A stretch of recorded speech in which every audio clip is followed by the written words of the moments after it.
punto 17, que di moción do Grupo Socialista sobre a problemática da vivenda en Galicia. Ten a palabra o vocero do Grupo Socialista. Bueno, boa tarde. Únome aos desexos de que chega ao termo o embarazo da deputada Montserrat Lama. Tamén lle envío uns saúdos como todos os demais deputados e deputadas desta sala. E, bueno, paso a presentar unha moción que coido que é unha moción que debería ser apoiada de xeito unánime, basicamente porque é unha moción que ten que ver sobre un problema que está contemplado na Constitución española, que é o de prestar, neste caso, vivenda digna para as persoas. No artigo 33 fala do dereito á propiedade, que tamén se sinala nesta moción, porque, bueno, a propiedade privada é un ben protegido, e cando se falou neste mesmo plenario destas cuestións, pois, a verdade, xurdiu un tema fai unhas semanas cunha presentación dunha recollida de sinaturas que facía, neste caso, o Partido Popular para ir contra a ocupación das vivendas. E, bueno, está ben o artigo 33, pero o artigo 47 fala do dereito a unha vivenda digna e adecuada, e mesmo o artigo 50 fala que no caso da terceira idade os servizos sociais deben de alguma maneira proporcionar unha vivenda digna para as persoas maiores. E estamos en época de pandemia, e estamos nunha época en que a crise sí que afecta de verdade, e non a Manzaneda, afecta de verdade ás persoas, e vai afectar moito máis conforme pase o tempo, sobre todo cando cheguemos ao mellor ao 31 de xaneiro e rematen os ERTES, e moita xente que irá retornar a unha empresa que ao mellor xa non existe, e veremos entonces como vai estar a problemática da vivenda, un ben esencial. E ademais nesta moción pídese o respaldo tamén como procede para unha competencia que non é competencia desta Deputación, sino que é competencia dunha autonomía, da Xunta de Galicia. Por iso, o que solicitamos de todas as deputadas e deputados, que moitos deles tamén son alcaldes, alcaldesas, tenientes de alcalde, en todo caso persoas con responsabilidades públicas, para que brinden o seu apoio para que podamos instar a organización, neste caso a Administración Pública, que é a Xunta de Galicia, para que tome medidas que garantan, nin máis nin menos, que as persoas teñan dereito a unha vivenda digna. Os puntos de acordo que teñen vostedes diante son facilmente asumibles. Instar a Xunta de Galicia que impulse políticas de vivenda que garantan o acceso á cidadanía a unha vivenda digna, combatendo especialmente o uso da vivenda como un ben especulativo e non como un dereito de todas e de todos. Instar a Xunta de Galicia que desenvolva medidas que pasen polo impulso prioritario do parque público de vivenda en aluguer, por acadar unha xestión moito máis eficiente do parque público de vivendas protegidas, implantando modelos que se adecúen ás necesidades da poboación nova e a outros colectivos, xa decíamos antes, os maiores, e instar a Xunta de Galicia a mobilización dun gran parque de vivenda desocupada. Francamente, esta para nós, para o Partido Socialista, sen desmerecer que nós tamén estamos en contra de que outras persoas ocupen vivendas que non son da súa titularidade, e ademais apoiamos en diversos foros ese mesmo sentir, pedimos un apoio unánime neste caso para o que creemos que é moito máis relevante, que son as persoas que non teñen vivenda, que carecen de vivenda e que moitas delas van a ter serias dificultades para ter vivenda conforme pasen os meses. A situación é complexa, todo o mundo a coñecemos. Que é necesario? Pois miren, a magnitude de un problema comparada co do outro é ben diferente, non? Por poñer un dato, estamos falando de que, por exemplo, na usurpación de vivendas baleiras, e cando falamos neste caso da ocupación, atinxe o 0,13% de todos os problemas que temos en España, 4.687 casos, e o 75% deles, por certo, concentrados en Madrid, Cataluña, concentrados en Andalucía ou en Valencia. Estamos falando de que é un problema bastante menos prioritario, entendemos nós, e a min gustaríame que o presidente desta institución, cos deputados, que as deputadas, tamén colleran sinaturas, tamén collesen algún tipo de publicidade para pedir, para instar que a Xunta de Galicia efectivamente proporcionara unha vivenda digna ás persoas de Galicia e, no noso caso, que nos atinxe, de Ourense. Coido que ben sinxelo de explicar, non creo que esta moción implique ninguna dificultade, pero teño que dicir que tamén pensei o mesmo da relativa á estación de Manzaneda e tamén da dos maiores. Espero equivocarme neste caso, que si existe ese respaldo unánime, para pedir unha única cousa, pedirlle á administración que é competente que traballe no senso de que se brinde o dereito que temos todos neste país a ter unha vivenda digna. Creo que non é unha petición para nada desacertada, creo que é oportuna, é o momento de facelo, e ademais as deputadas e os deputados queremos que demostrar que a poboación que está aí fora lle somos útiles, que podemos axudalos. Todos os casos que hai de desafiuzamento, todos os casos que den lugar a ocupación son facilmente solventables con un mínimo de vivenda, un mínimo, nin sequera fai falta moito, está perfectamente cuantificado, non é un número elevado. O que hai que facer é simplemente animar a Xunta de Galicia que utilice todos os recursos públicos ao seu dispor para que non exista a problemática que, por certo, se está tratando desde fai pouco no Concello de Ourense dos senteitos. Todos sabemos que os senteitos son hoxe unha prioridade que desde os anos 90 se leva afrontando en todos os países e que supoñen a demostración de que unha administración pública vela por os seus cidadáns, que non é ni máis ni menos que darlle un teito, a posibilidade de que teñan onde aloxarse, a posibilidade, ben sexa en aluguer, ben sexa cunha vivenda propia de seu, pero non que a xente este polas rúas e, sobre todo, nunha situación que, repito, como a de hoxe, que é tan comprometida. Simplemente, na primeira intervención quería dicir isto e espero a colaboración de todos e de todas para que esta petición de instar, que é o que pedimos a outra administración pública, sexa respaldada de xeito unánime. Máis nada, grazas. Ben, intervencións, señor Caride, ten a palabra. Gracias, señor presidente. Xa dixen na comisión informativa que eu, pola miña vinculación coa Oficina de Intervención Hipotecaria do ICA de Ourense, levo 15 anos con este plantexamento global. Evidentemente, sobre todo a partir da crisis de 2007, a política de vivenda vai mudando en función das circunstancias concretas que se van dando en cada caso.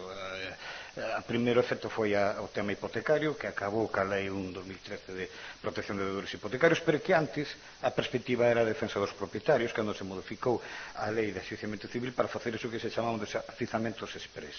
Logo ven a dación en pago, alquiler social, etc.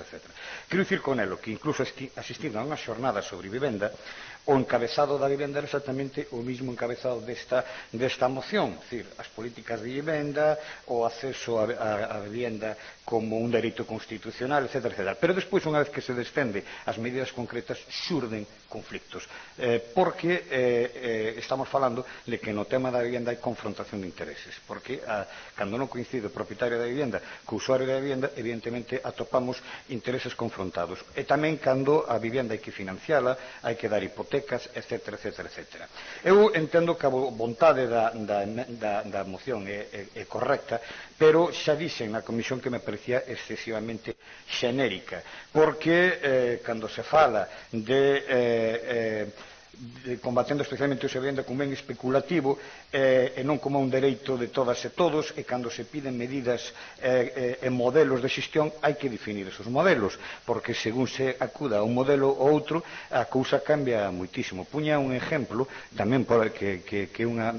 vou rematando, que apenas teño tempo. Moita xente que estuvo fora en Galicia, eu vivino desde a miña perspectiva profesional, ao retornar con cuartos que vende fora, quere invertir os seus cuartos, non? Entonces, durante moito tempo a idea era comprar un pixiño aquí ou comprar un pixiño a Vigo para invertir, non? Outros invertiron os cuartos en determinadas modalidades bancarias, como puderon ser as famosas preferentes, as accións do Banco Popular, e perderon esas inversións.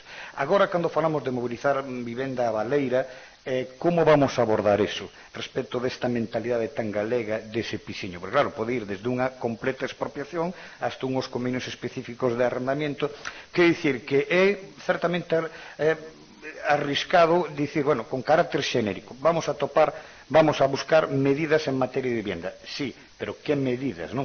E, por demais, podíamos votar a favor desta moción, pero, claro, non concreta nada, porque estas son políticas que eu levo 15 ou 16 anos escoitando que se daban facendo. Delega. Señor Caride, por si poden votar a favor, voten a favor, que xa vostede o mismo dixo.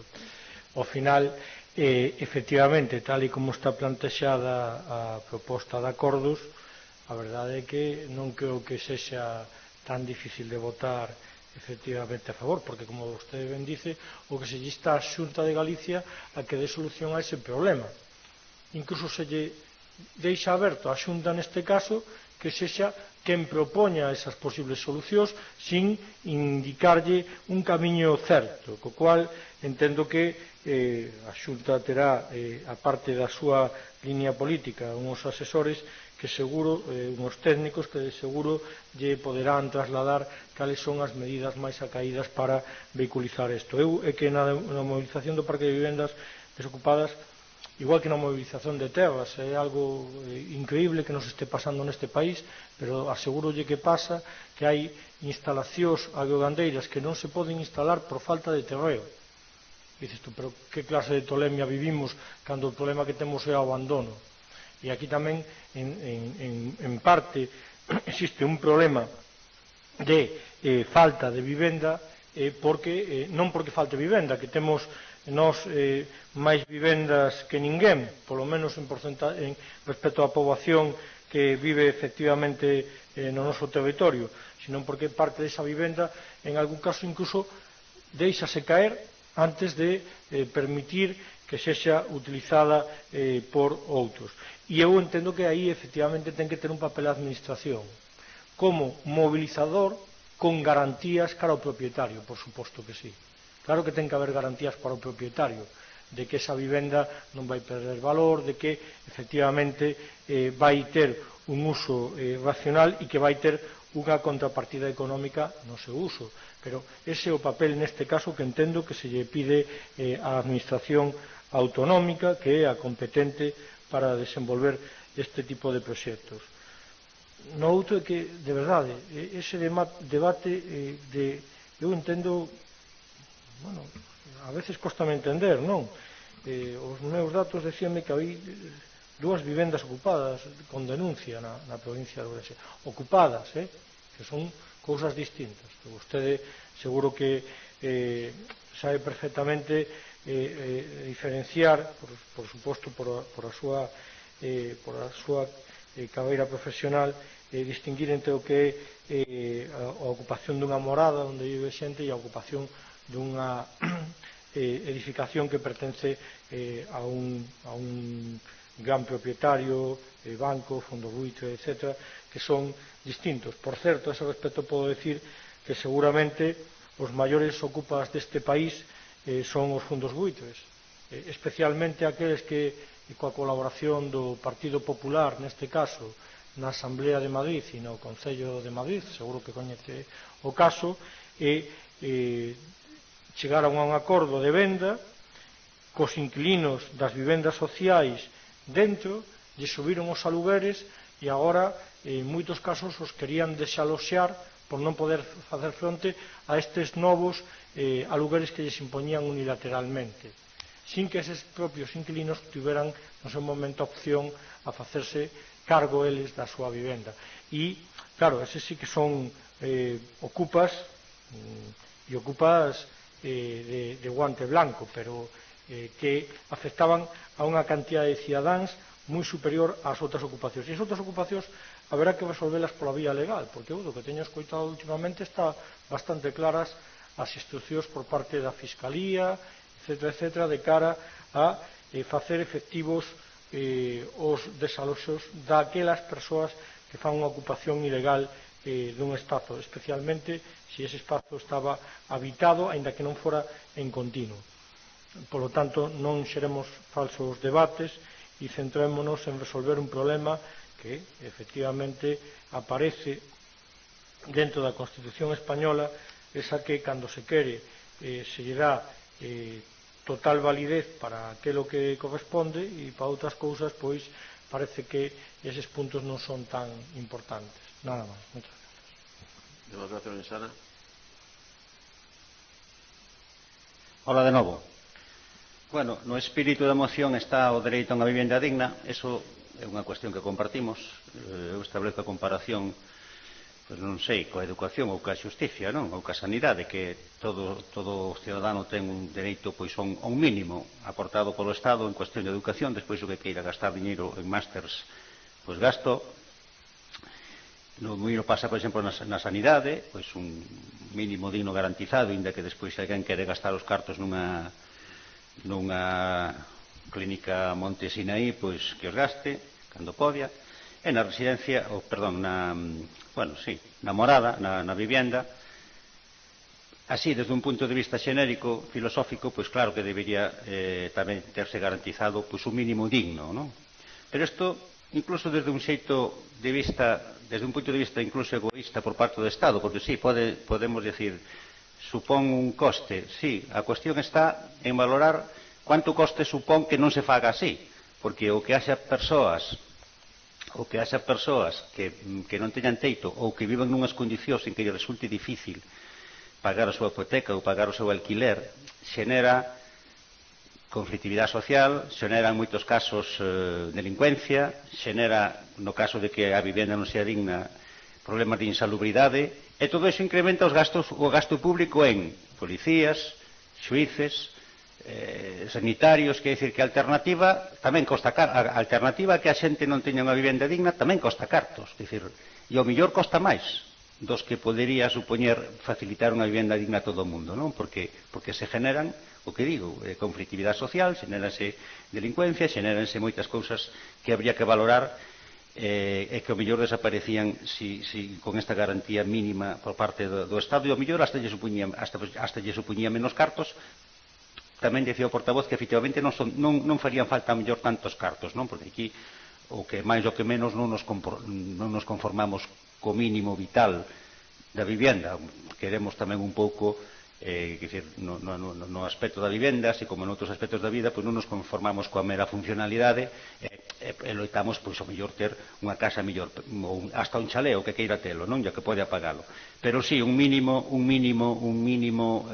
digno, tal e como di a Constitución, debería estar garantizado do mesmo xeito que como están pois, a educación ou a sanidade. A moción, eu aquí non coincido co meu compañeiro diputado Caride, porque pon a falta de concreción como un motivo para votar en contra. Eu penso que precisamente cando a moción é abstracta é cando é fácil votar a favor, é cando é fácil coincidir, non? É moito máis fácil coincidir nas generalidades que nas particularidades. Entonces, precisamente, porque a moción é bastante xenérica, é bastante, abstracta, por dicirlo de unha maneira, e non se baixa ao concreto e a establecer as medidas concretas, algunhas das cuales teme o señor Caride, pero claro, é que non se dicen cuáles van a ser. Entonces, xustamente ao revés, o sea, votaré a favor precisamente polo grado de generalidade que ten, non? Porque digamos que neste espírito general é fácil coincidir.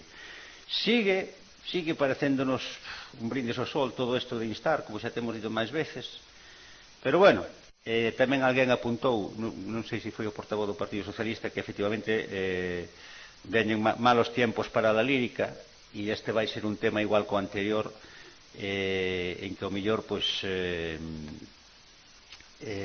vai ser un tema moi sensible coa crisis que seguramente se aveciña.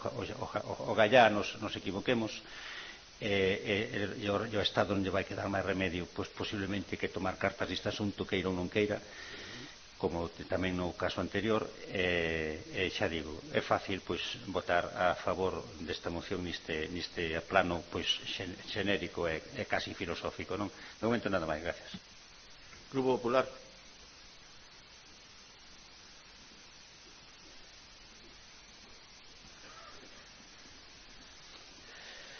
Moitas grazas, señor presidente. Bo día, señoras e señores deputados. Ben, cando estaba lendo a moción para preparar a intervención e facer o análise da mesma, asaltábanme dúbidas porque, claro, dixen, cal será a intención da moción en realidade, non? Porque unha moción que empeza falando do dereito á propiedade privada, posteriormente fai un alegato en referencia a que determinados partidos políticos intentan manipular a opinión pública con campañas articuladas en torno a esa defensa da propiedade privada, do dereito de propiedade privada, e agora ao final baste a parte dispositiva e acabamos falando do dereito a vivenda, é dicir, nada que ver co que se dicía inicialmente.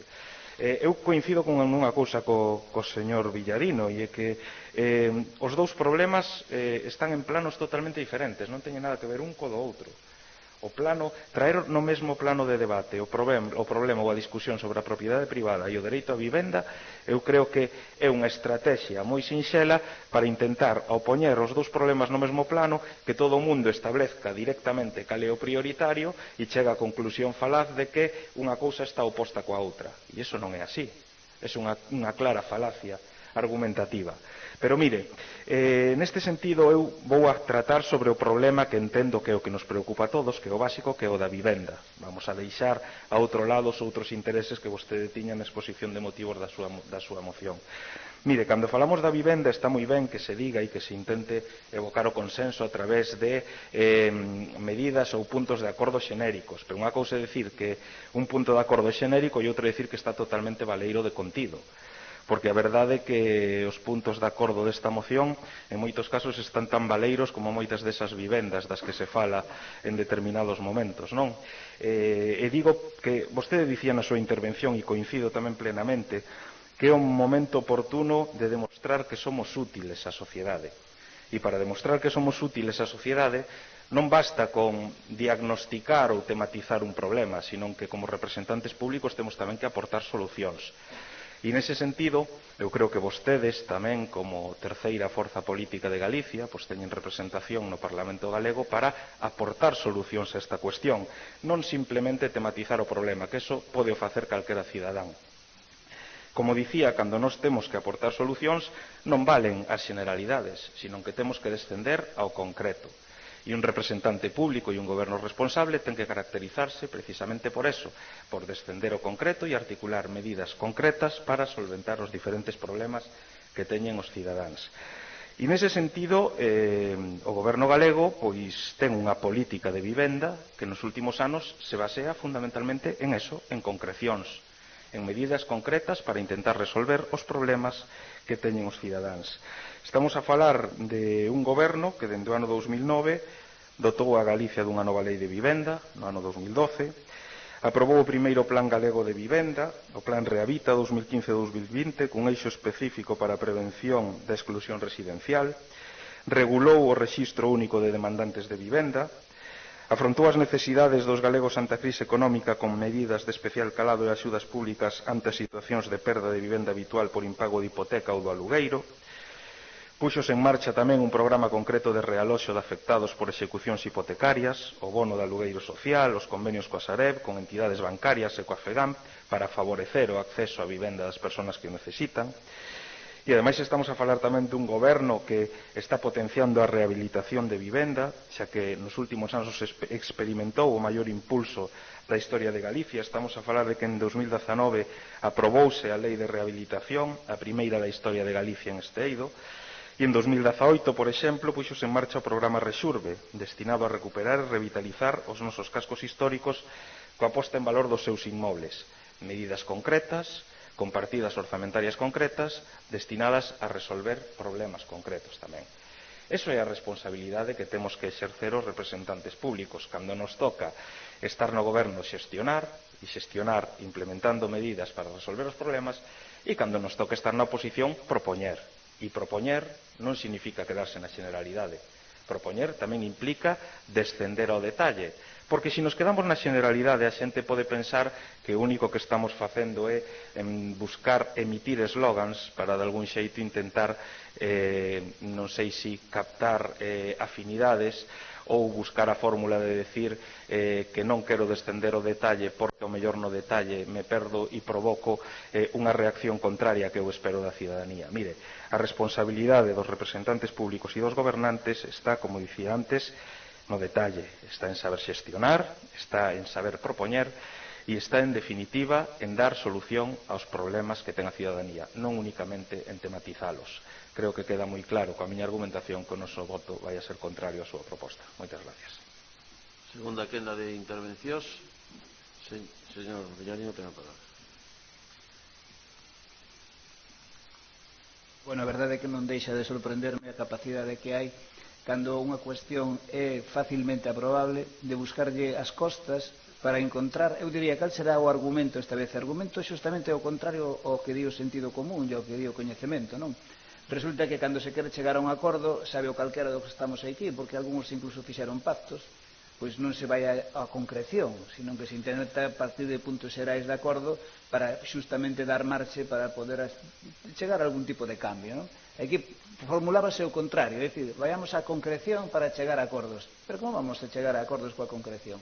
É que é tan absurdo como os argumentos que estou escoitando hoxe, argumentos que calquera cidadán que o escoita dirá, pero que clase de persoas temos hoxe nun plenario, que clase de posicións defenden de ir ao concreto para chegar a acordos?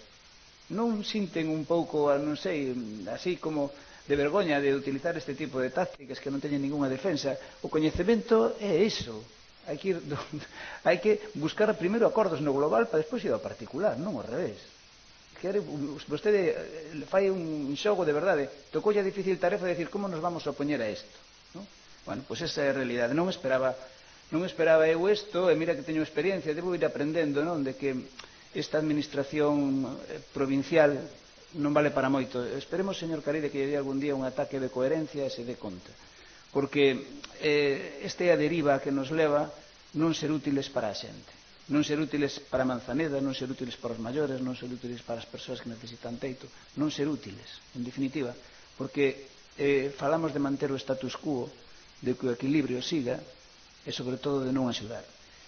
Claro, neste caso, mire, vostedes sacaron unhas sinaturas para falar dun problema que afectaba, fíxense vostedes, allanamentos de morada en Galicia, 238 persoas, usurpación de vivendas baleiras, 4.687 en todo o Estado, en todo o Estado. Falamos de que hai 3,5 millóns de vivendas baleiras en todo o Estado, o 0,13%. Para isto sí que había que facer unha campaña. Resulta que cando houbo 12.214 casos por ocupación de vivendas baleiras foi justamente no mandato do Partido Popular en 2018. E daquelas non se lle ocurriu a ninguén sair a recoller sinaturas. Curioso, non?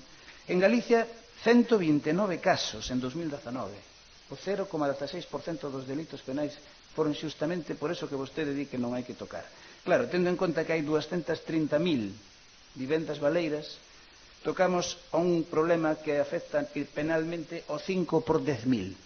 5 por 10.000, non por 100, nin por 1.000, por 10.000. Claro, que se fai ante isto? Pois como é un dereito constitucional, o goberno de España intentou por todos os medios facer cousas. E outros gobernos tamén. Este, polo que se ve, nin siquiera aspira a instar. Aspira a instar. Mire, cando estamos falando outra vez, teño que reiterar o que estamos ante o COVID. Estamos falando de que aquí suspendéronse desafiuzamentos por orden extraordinaria. Deuse moratoria e condonacións parciais de renda de alugueres. Prorrogáronse 6 meses os alugueres e vanse prorrogar despois do 31 de xaneiro seguramente por que vai ocurrir. Resulta que neste caso, ademais, faise o Plan Estatal de Vivenda 2018-2021, vale? E con isto hai unha serie de transferencias en abril do ano 2020 de 346 millóns de euros a distintos lugares do Estado. Ademais, ten millóns de euros para medidas adicionais, sabe para qué? Para mulleres víctimas de violencia de xénero, para persoas sen fogar, para persoas desafiuzadas, para outros colectivos vulnerables, avais bancarios por 1.200 millóns de euros. E todo isto non chega, non abonda, non se dá conta de que se necesitan máis cousas. No bipartito, no ano 2007, naquele bipartito que estaba o Bloque e o Partido Socialista, sabe cantas vivendas, porque vostede falou moitas cousas da Xunta, todo sabe o que son, todo o que dixo, regulamentacións, cousas que non custan, como de recoller sinaturas para o tema desas ocupacións de vivendas. Eso non custa nada, pero cando hai que poñer recursos é cando non aparecen. Por iso decimos que non son útiles. Mire, naquele ano, no 2007, construíronse 3.774 vivendas protegidas en Galicia. Ano 2007. Sabe cantas se construíron co seu goberno, co goberno de Feijóo, entre 2011 e 2018, en 7 anos? Digo eu, 3.019, é dicir, menos que nun ano. Estamos a falar de que falou vostede de un registro que está moi ben, de demandantes de vivenda protegida en Galicia, ¿sí? Sabe cantas persoas hai aí? 13.000 persoas nese registro que están pedindo ou en aluguer ou en venda algún tipo de vivenda. Rematando. Entón, pregunto eu, isto non lle parece argumento suficiente para que apoyen unha medida na que se pide de modo xenérico, con toda a liberdade do mundo, a Xunta de Galicia, para que axude a xente, sobre todo nas circunstancias en que estamos? Nin siquiera isto. Nin siquiera isto. Entonces, mire, ou gobernan ou deixen gobernar, pero fagan polo menos algo útil para a xente a que supostamente representa. Intervención, señor Caride. Mire, sí, Rafa, a coherencia é defender e criticar isto mesmo que fai 10 anos estaba criticando cando era coordinador da Oficina Internacional Hipotecaria. Mire, cando empezou o problema dos desafiuzamentos en España, ca crisis do 2007, aos políticos en Madrid, en Galicia, se lle hinchaba a boca en dicir exactamente estas mismas palabras. Hai que facer unha política de apoio, de defensa da vivenda digna, de defensa... Sin embargo, os letrados non tiñamos argumentos xurídicos para frenar os desafiuzamentos. E hubo que presionar para que houbera medidas concretas. Todo o mundo estaba de acordo. Todo o mundo estaba de acordo en que había que facer políticas sociales en defensa dos desafiuzados. Pero primeiro, un acordo, un decreto no que se fixo con un anexo onde había uns pactos ca banca para poder negociar ca xente en risco de exclusión social, e despois veo a famosa lei 1/2013 de protección de deudores hipotecarios, que reformou a lei de enxuiciamento civil e nos permitiu mecanismos para parar. Entonces, o que se trata non é de falar en términos xerales. Ustedes, para facer isto ben, non necesitan vir aquí con esta proposta. Ustedes teñen unha posibilidade, xa que teñen un grupo parlamentario no Parlamento de Galicia, que é a iniciativa legislativa, que levo dicindo eu fai 10 anos, unha iniciativa legislativa sobre vivenda digna. Iso é o que hai que facer, e vostedes poden promover unha iniciativa legislativa sobre vivenda digna en Galicia, onde abrangue os distintos aspectos que debe cubrir esa lei, como por exemplo a movilización das vivendas baleiras, os instrumentos legais que se han de introducir en outro tipo de normativa para facer un parque de vivendas de protección oficial que afecta a ordenación urbanística. Todo eso tense que concretar. Ahora, isto é un brindis ao sol, Rafa. Isto é exactamente o que levo escuitando fai 15 anos. Vale? Unha política de vivenda, pero como eu vivino personalmente e pola miña coherencia, eu non podo aceptar máis declaraciones xenéricas cando sei perfectamente que o que necesitamos son instrumentos legais concretos. Inicien ustedes, promovan unha iniciativa legislativa no Parlamento de Galicia e despois xa se levantarán as medidas concretas, pero estas generalidades non nos conducen a nada. Benega, non fai uso do seu turno, Democracia Ourensana, tampouco, Grupo Popular.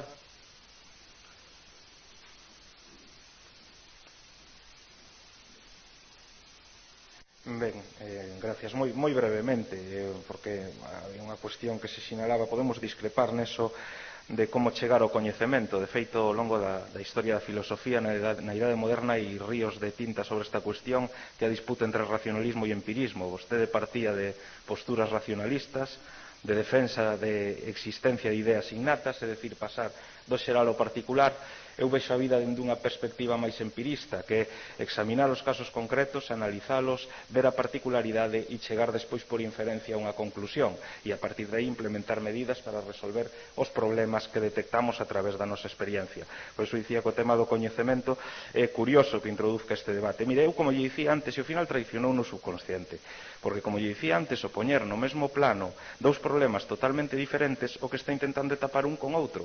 E vostede trouxo esta cuestión sobre a vivenda, unha moción totalmente xenérica, sin ningunha concreción e sin ningunha medida que aporte algo positivo para resolver o problema da vivenda, porque o único que quería facer aquí era facer referencia a non sei que campaña pois en contra da ocupación, e facer referencia a que se algún partido político empregaba determinadas artes para manipular a opinión pública. Eso era realmente o seu interese. pero non veña a esconder eso detrás do honorable velo da defensa dunha vivenda digna para todo o mundo, porque mire, na defensa dunha vivenda digna para todo o mundo probablemente nos encontremos todos. Ahora, en campañas que non teñen máis interese que intentar trasladarlle á cidadanía a imaxe dunha realidade que non existe, aí a nós non nos encontrará nunca. Moitísimas gracias.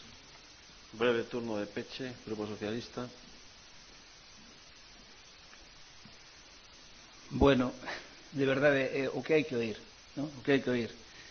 O método de ir de xeral ao particular ou do particular ao xeral, quere convertir isto no debate desto, non, mire, é simplemente algo tan incomprensible como a súa posición. Mire, sei que lle doe que precisamente digamos que este lugar se utilice para facer campañas que non costan un can, ademais inútiles, ademais sin peso social, porque non hai relevancia, non hai ni relevancia, un 5 por 10.000 de persoas afectadas, e, sin embargo, os problemas importantes, como eu sospeitaba, non nos van a apoiar. Pero sabe por que non nos van a apoiar? Porque vostedes confunden isto con un partido político. Isto é unha administración pública que ten que dar servizo á xente. Pero vostedes non o comparten. Mire, que lle van contar á xente, o señor Caride, entre eles, cando digan, mire, instar a Xunta de Galicia que impulse políticas de vivenda que garantan o acceso á cidadanía a unha vivenda digna, en contra. Instar a Xunta de Galicia que desenvolva medidas para que pasen polo impulso prioritario do parque público de vivendas en aluguer, en contra. Instar a Xunta de Galicia a mobilización dun gran parque de vivendas ocupada, en contra. Que lle van contar a xente? Que lle van contar a xente? Pois mire, señor Caride, vostede di, non, eu estou en contra destas cousas porque xo teñen que facer noutro sitio, iniciativa legislativa, pero se non está en contra desto. Iso pode facer igual, vote a favor, deixe que fagan a iniciativa legislativa en outro lado, pero non diste vostede a un partido político como ten que actuar nun parlamento. Trátase da súa responsabilidade, non da responsabilidade do Partido Socialista. O Partido Socialista tomará as medidas que lle parezan oportunas, pero vostede o que ten que facer únicamente é responder por sí mesmo. Se vostede responde por sí mesmo votando en contra, igual que a todos os que voten en contra, están respondendo por sí mesmos. Nada máis. O punto de acordo é este. Poden decir, non me gusta como está argumentado, ni non me gusta que contrapoñan unha medida inútil como a que nos defendíamos cunha medida útil como esta. Bueno, eso podía non haber dito tamén. Pero, entonces, cal é a realidade? A realidade é que vostede, unha vez máis, e van 3, nin gobernan, nin deixan gobernar. Nada máis. Rematado o debate, sométese a votación esta moción do Grupo Socialista. Votos a favor? Votos en contra? Abstencións? Non hai. Queda rexeitada e conste tamén o voto en contra da señora Lama Nova.